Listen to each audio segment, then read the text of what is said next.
Welcome to the Marketing Smarts Live Show by MarketingProfs and the Marketing Smarts Podcast, where we dive into B2B news, resources, valuable guest content, and much, much more each and every week. Hey, if you're a B2B marketer looking for a place to learn, keep up to date, and have some fun along the way, well, then grab a beverage, a notepad, or at least some type of style of writing utensil, and welcome to the show.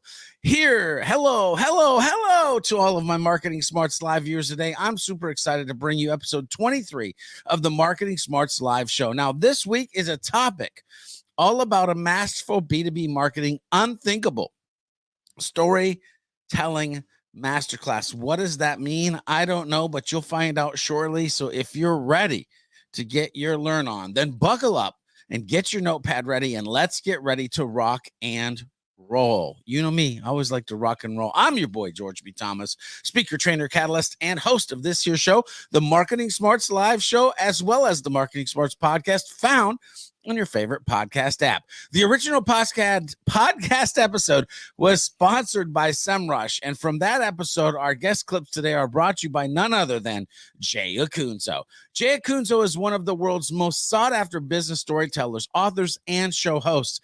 He's worked in marketing roles at Google, ESPN, and HubSpot, created original series for tiny startups and massive brands. He hosts the award-winning podcast Unthinkable and authored the book Break the Wheel. That's right, Break the Wheel. You might want to check that book out if you haven't. And his stories have been heard by over 1 million people worldwide. Today, Jay teaches creators and marketers to question best practices, tell better stories, and resonate.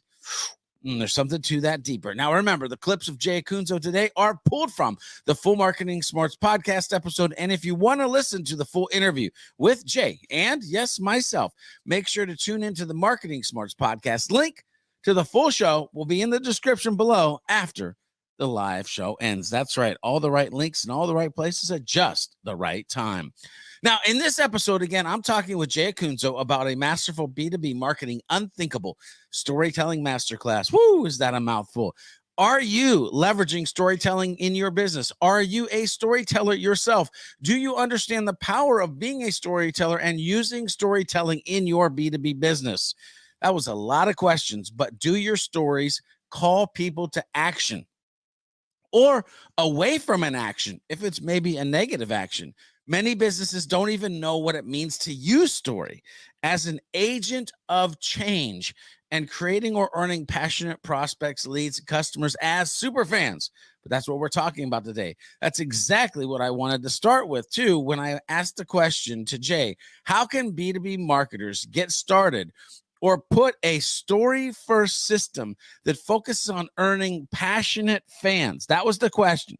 That was the question I asked, and here is exactly what Jay had to say. Thinking about MarketingProfs audience specifically too, where it's very B2B driven, but this applies everywhere. What we are in the business of doing as marketers is inspiring change, right? That's what an action is you were not acting, or you're acting a different way and now you're doing it this way, or you understood the world slightly differently than we do as a brand, and now through these stories, now through our content, now through our messaging, you understand the world like we do, which also makes you a more qualified prospect and easier to sell to, etc., right? And so we're in the business of change, and a story is a vehicle to communicate change, right? This tension, this question, and then the resolution, this problem in the industry and our vision for what would be better. It is all about marching people away from something, away from the thing they're doing that they know or you're telling them is not good enough or won't cut it anymore or is doing them a disservice, towards something better. That's what really leadership is, away from something towards something better. So I see storytellers as a form of leaders. Given that, of course, as marketers, we all want that. So we are all in the business of change. And so I'd ask you a very simple, like back end, maybe this never gets to the website type of exercise. Can you stand up to the world in your head, or yes, maybe even this gets out publicly, and say, stop this, start that? I'll give you an example. You can't be on a marketing podcast without one of two people coming up. It's either Seth Godin or Simon Sinek, right? Because everyone's going to talk about some sort of Seth Godin idea, and everyone's going to talk about the word why, because it is such an important part of marketing. And somehow a single human being has owned the word why in the zeitgeist for many years, Simon Sinek. Let's talk about Simon Sinek. Stop selling what you do. Start selling why you do it. Stop acting like an expert. Start acting like an investigator. That's the thesis behind my book, Break the Wheel. Can you say, stop this, start that? Stop trying to be a good storyteller, start being an effective storyteller. Of course, we have to define what those things mean. My homepage, I tried to articulate the story that I'm telling the world instead of just have a tagline or what I do. And so the header phrase on my website, it says, don't market more, matter more. There's some tension there. Stop doing this, start doing that. Now, a lot of it is implied because I'm speaking to marketers and creators, and they understand what I say when I say you're probably marketing too much or don't market more, matter more. There's a lot to unpack there, but you can probably do it if you're in my target audience. And so that is a really helpful heuristic to understand, okay, we're going for one grand change in philosophy, in approaches, in whatever, the behavior of our audience. That would become the brand level story, off of which you can tell actual narratives or come up with slogans and taglines and campaigns and content and all of that stuff. And this is hard won. I hope I'm not making it sound too simple. This is the hard work. It feels like back end work, but this is the strategy work that allows everything you actually then produce and ship into the world, AKA the stuff we get stuck on as marketers, the tactics. It allows that stuff to actually work harder on your behalf. So what is that change that you're trying to inspire in others? Start there, and the storytelling part becomes a lot easier. Did you hear that? Are you inspiring change? Are you showing your prospects, leads, and customers your vision of the world? What in your mind is possible? Are you directing them to something better? As a B2B marketer, you are in the business of change. What are you getting your tribe to do or stop doing so they can, again, stop doing so they can start doing, like Jay said? Put the answer in that by the question. What are you getting your audience, your tribe to stop doing so they can start doing it? Put the answer in the chat pane. Let me know on Twitter using the hashtag MPB2B. And of course, tag me using tag me with George B. Thomas on Twitter and LinkedIn, or Mr. George B. Thomas on Facebook. We'll get back to Jay Acunzo and his thoughts on a masterful B2B marketing unthinkable storytelling masterclass. But first, I have to ask, are you part of the MarketingProfs community? If not, become part of the MarketingProfs community by heading over to mprofs.com/MP today. That's mprofs.com/MP today. Now, it's time for one of my favorite sections in the B2B news, where we talk about breaking B2B news or really important tips we find on the Google News tab related to you and your B2B business and B2B marketing. This week, the title is Companies Can Explore Emotional Messaging for B2B Marketing LinkedIn. Let me read that one more time. Companies can explore emotional messaging for B2B marketing LinkedIn. Now, according to the professional network, LinkedIn B2B marketers may want to look at humanizing brands and stimulating emotions as part of their strategy this year. Oh my gosh. In the 5 trends that LinkedIn identified that will help B2B marketers elevate their brands in 2023, the trust and tested emotion-led marketing and thought leadership may help companies get ahead of others. As we kickstart the new year, forward-thinking marketers should be looking at how they shift their priorities this year and focus on how they can humanize their brand with emotion-led campaigns and thought leadership activities, said Peru Cox, Director of Enterprise SCA, KR, and ANZ Marketing Solutions. So why do I think that article stuck out to me from backendnews.net? Well, because it said humans a whole bunch of time, but because if you're going to leverage story, you are most likely going to have to inject some emotion along the way, or understand that your story will bring forth emotion from your prospects, leads, and customers. I also got a little emotional when I saw that one of the things they talked about in this article is the fact that purpose-built B2B measurement metrics will emerge. Whew. I'll leave that right there for you to ponder for a hot minute. Purpose-led measurement metrics. Anyway, to read this article, Check out the link below when the live show is over. So let's get back to Jay Acunzo and his Marketing Smarts podcast episode. I wanted to attack the conversation around what hurdles stop most B2B companies from reaching storytelling nirvana in their marketing efforts. So I asked the question, what's some start with story hurdles that you, Jay, have seen marketers face or fall prey to along their journey? Yes. Have you faced or fallen prey in your journey? Well, here's what Jay had to say to help you. The first hurdle is to really deeply understand the problem. And I think like talk to customers has become trite. I'm friends with some software product managers as dear friends, and I'm thankful because they've impacted my life as friends, but also my marketing in a really profound way. Great product managers do not go out and talk to customers about what they should build. Great product managers go out and they talk to customers about the pain. They identify the problem. What problem are you facing? Okay, how are you currently trying to solve that problem? Because they are. Okay, what is not going well? Or show me how this works and I'll identify what's not going well about the current status quo of solving that problem. Great. They understand and explore and look at it from all angles, the pain, the problem, the things that are not going well. It starts with frustration. And then they go back as product leaders with their engineering team, with their design team, with their go-to-market teams. And they, using all the skills they've worked very hard to hone and their imagination and their taste, they create a solution, software, or in our case, could be content or a message. They create the solution that the customer would never have known to ask for. And so it's really dangerous to go out and just give the customer what they're asking for, because what the customer wants is not necessarily what they need.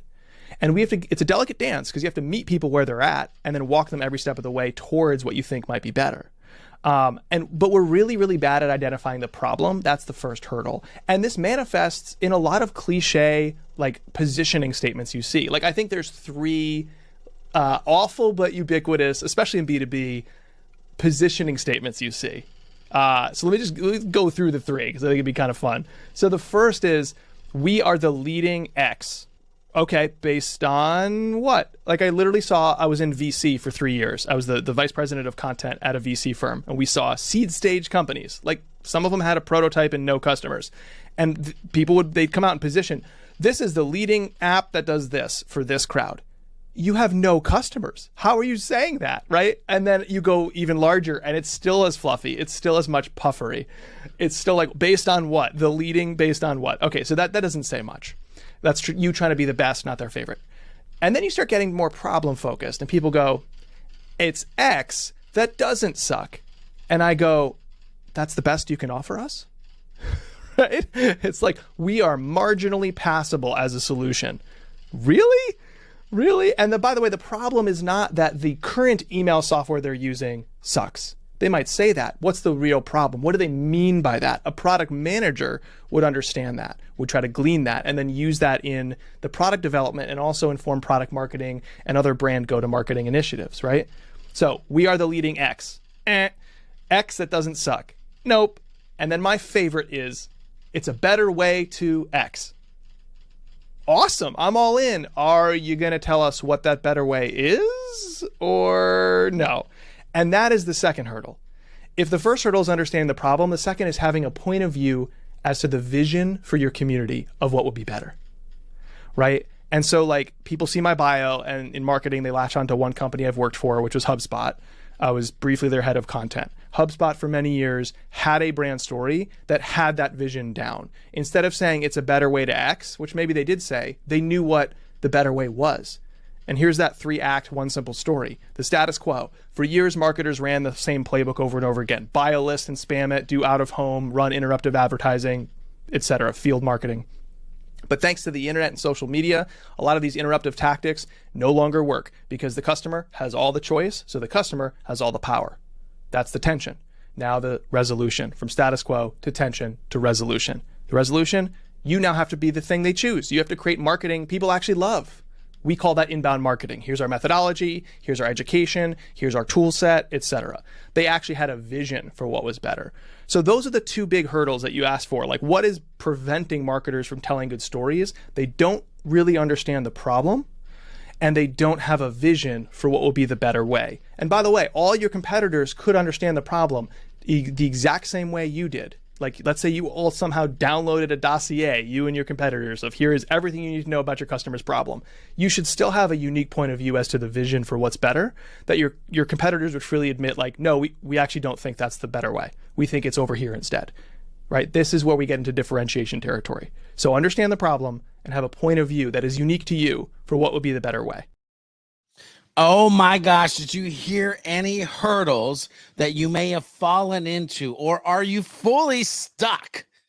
Fully stuck in something you just heard from Jay. I don't know about you, but here's the thing. First things first, do you truly understand your customers' problems? If not, how can you fix that stat? No, really, like right now, after this episode, that's the first thing you should focus on fixing. I also had to laugh around the topic of puffery. Please make sure you audit your marketing efforts and remove any puffery you may see. And please listen, do you have a vision? No, please listen. Do you have a vision for what the better way is for your customers? Are you showing them the way? I could make a really horrible Mandalorian joke right now, but I won't. We'll get back to Jay Acunzo in a few minutes, but first it's time for some dope B2B learnings from the vault of MarketingProfs articles. That's right. It's time to dig in to the treasure trove of valuable information and pull out two pieces of gold to help you be a better B2B marketer. Article 1 this week is How to Use Story Selling and Modular Content to Drive Sales by Melissa Andrews. Some marketers would tell you that salespeople are babies who need structure and boundaries and can't be trusted with the nuances of storytelling.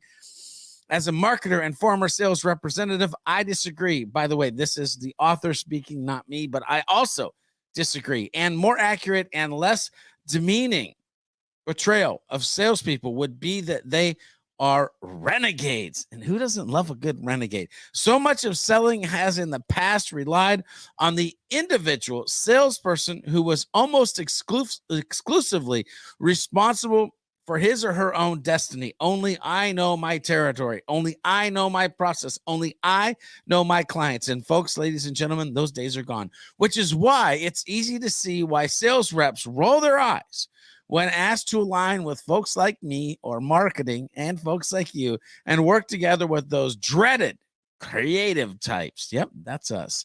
You're going to want to check this link out. It's a dope article. Article number 2. For this week, 4 steps to a compelling brand story that wins over customers by Courtney Apps. You may think your brand story is about your business, but think again. The brand story at its core is about your consumers. Your story is what your business stands for. It is its set of beliefs, its purpose, and its meaning. Those values, in turn, become the signals that your consumers learn from and associate with. When that story is crafted correctly, consumers will be proud to represent a brand, and they will market the brand of their own volition via word of mouth. And let's just say it. Word of mouth is the most powerful marketing tool in your marketing tool belt. But how do you craft such a compelling brand story? If you want to learn how and keep learning more, check out the links in the description below. After the live show gets done, you'll get access to them. Both amazing. Both are amazing. Both are amazing. That's right. Those MarketingProfs articles, pure gold. Okay, let's get back to Jay Acunzo. Let's dive back into the conversation of a masterful B2B marketing unthinkable storytelling masterclass. And one of the things that I totally nerded out on during my interview with Jay was this idea of resonance and measuring the resonance of your content, aka our stories. So I asked Jay, what does resonate story success look like? I want you to think about resonance and resonate story success look like. What the heck, Jay, do we mean when we're talking about that? And what does it look like? How do we know we are being victorious? Here's what Jay had to well, please have your notes ready. Here's what Jay had to share. We hear success metrics. So let's talk about metrics. Let's talk about measuring resonance. Let's talk about if you're a great storyteller, how do you even tell? And I think there are some initial ways to tell. That's more qualitative data. This is my I will die on this hill. Data does not mean numbers. Data means information stored for later use. So like, yes, collect the numbers. Also collect qualitative feedback and survey responses and your own observations through your intuition. Like if you're going to really be data driven, or I think better is data informed, don't limit yourself. Collect all forms of data, not just the stats. Anyways, that big pet rock aside, how do you measure this stuff? Well, initially, what you're going for is kind of like you're searching for gold on the beach. And the way a lot of marketers search for gold on the beach is they gather their shovels and they run sprinting around the beach through brute force, frenetically, just like stressfully digging every single place they have to dig. It's this thing, it's that tactic, it's this trend. And if you stop because you're digging a hole in dry sand, what happens? The walls cave in on you. It's exhausting. It's reactive. It's stressful. Far better is to calmly pick up a metal detector and look for a beep. And then you go, I didn't get a beep anywhere else. I got a beep right here. Now, with confidence, I could dig down here. We skip the part where we get a beep and we just start digging. So what I mean by that is, whether or not you're building something big like a podcast or a book or an event series or your next piece of content, you should be testing your ideas publicly, aerating them in conversations one-to-one. Do people light up? Have you articulated your core message or a simple idea that you'd like to explore well? On social media, in your personal accounts, even if you can't use the brand accounts, are you getting a small number of people reacting in big ways to what you're saying? Because if you are, that's the beep. You're not done, but that is a signal of future success. That's a sign that you might resonate. Great. Now that strongly worded tweet professing your belief about, say, B2B marketing might be able to support an entire podcast or even just one episode. But why would you create your podcast around this notion you picked out in a boardroom somewhere when you haven't gone to market to test whether or not that premise is powerful enough to support a whole show's journey, right? So that's something we need to get better at doing, is to measure success first, look for a small number of people reacting in a big way, lean into that. But then, of course, you want to scale. And so I'll end this metrics rant here. We need to break our metrics into things that can be bought versus things that must be earned. And a way to see if you have that, in your words, the gold medal around your neck as a storyteller or a resonant marketer is, are you doing well on the things that must be earned side of the equation? So I can buy traffic to the website. I can't buy repeat visitors. Not really. I can buy downloads for my podcast. I can't buy episode completions. I have to earn those things. I can buy emails for my list. I should not, but I could. I cannot buy passionate responses to my latest newsletter. I have to earn that. So are you measuring what can only be earned? Because if you are not, you're doing yourself a disservice. You're only focused on who arrives. But real marketers understand it's about who stays. You know, it's not enough to grab attention. They have to walk over, spend some time with you. You have to hold attention. They have to care. Back to the whole like reach versus resonance debate. And so I think that's the way we signal to ourselves. Like, you know what? I'm going to go in my drawer. My kid plays Little League. I'm going to take out the trophy he doesn't care about anymore. I'm going to replace the plaque that says world's best marketer. And I'm going to give it to myself because I am doing really well on the metrics that must be earned. That's how you know. A plaque, world's best marketer. Are you a great storyteller? Do you have a metal detector, a resonance detector, if you will, a story effectiveness detector? Ladies and gentlemen, are your stories powerful? And are you measuring if they are or not? Or are you digging a marketing hole in dry sand? What a great visual, by the way. I know that it's a lot of questions, but you need to start asking those questions and more. Once you do, then you can go deeper on that bought versus earned topic that Jay talked about. Now, we're going to get back to some words of wisdom from Jay Acunzo here in a few minutes, but right now, it's time to turn the spotlight on you, the Marketing Profs community. Yep, time for From the hashtag MP B2B community. We searched far and wide in the hashtag MP B2B universe to find amazing information and conversations to bring to the masses. That's you. So first, make sure you're using the hashtag, and second, make sure you have fun and add value to the community along the way. Then we'll spotlight you or your crew on the show. This week, it's, well, I kind of cheated. Us, Marketing Profs, because on LinkedIn, I saw something that stopped me in my tracks. It went a little something like this. Do you know the one web page that can fail the French test? Wait, what? There's a French test pertaining to websites? That's where my brain went. That's what SEO pro Andy Christodina calls it when a page says we. Your pages shouldn't say we, they should talk about the customer, except for this one individual page. Before watching Andy's video on LinkedIn, do you know what page should fail the French test?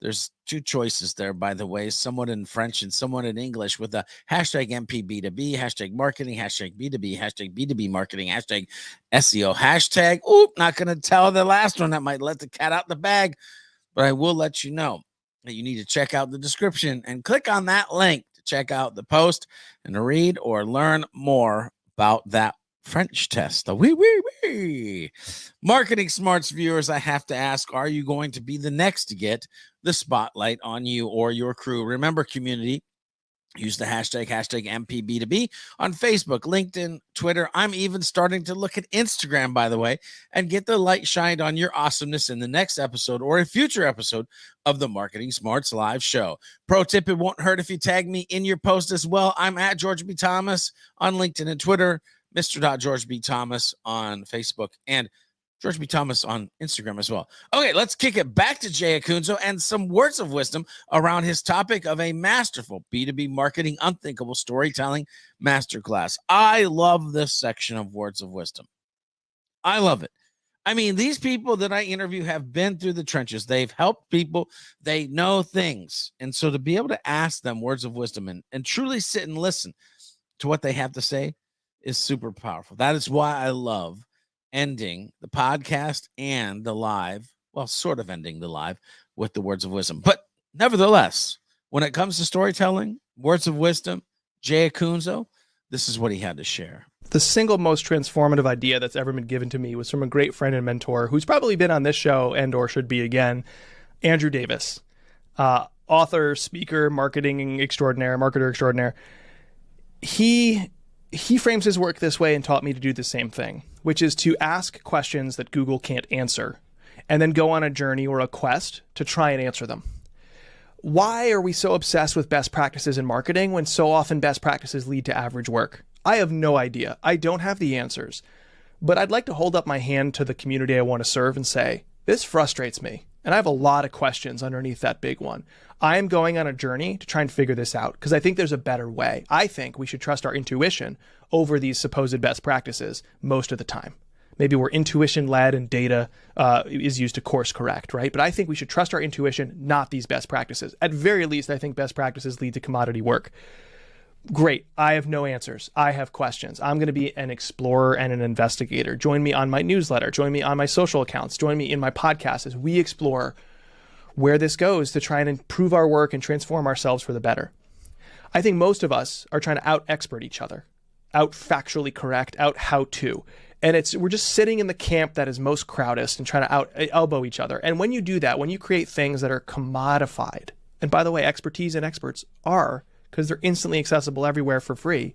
When you create commodities, the best case scenario is that you reach somebody else that you're trying to reach with your commodity before the competition. Because how to run great Instagram ads is how to run great Instagram ads. I don't really care about the source as long as it feels factually correct. So I better rank number one on search if I publish that material, or else it's not worth doing. I better outshout somebody on social media or try to quote unquote go viral, because the only recourse I have when I create a commodity is I bully my way into someone's life because I'm not saying anything original. I'm not transforming them. I'm just trying to transact them. Here's a download of information. Please be on your way. Drew taught me how to be a better thinker, a better communicator, a more empathetic marketer, a better storyteller with that one simple idea, which yes, has a lot to unpack underneath it, which is to ask questions Google can't answer, embark on a journey to answer them, and then invite your audience along with you. And for my money, I don't know a better way to build an audience, to earn affinity, to resonate deeply, and honestly, to grow a business than that. Man, oh man. Are you asking questions that Google can't answer? Are you allowing best practices to make you mediocre? I don't know about you, but here's the thing. When Jay said, do you trust your intuition? Are you an explorer?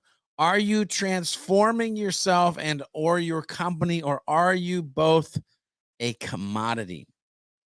I'll stop with this. Are you saying anything different that anyone really should care about? Think about that one. Have you enjoyed today's journey? Let us know. Use that hashtag MPB2B on whatever platform you're joining us on. It's that time, ladies and gentlemen. Head to the description below. Click on the link to the full Marketing Smarts podcast with Jay Acunzo and keep on learning more about a masterful B2B marketing, unthinkable storytelling masterclass. Remember, these were just a few clips of the original Marketing Smarts podcast interview. And if you got value out of today's show, hit that like, or better yet, share it with a friend, because we know you have a couple. To keep learning more, hit that subscribe or watch additional Marketing Prof videos on your favorite social channel, or head over to our YouTube channel if you're not there yet. Or you can go tune into the original Marketing Smarts podcast episodes on your favorite podcast app. Don't forget to become part of the Marketing Profs community by heading over to mprofs.com/MP today. You won't regret the additional learning you'll be adding to your life. And as always, remember to be a happy, helpful, humble B2B marketing human. And we'll see you on the next episode of the Marketing Smarts live show next week.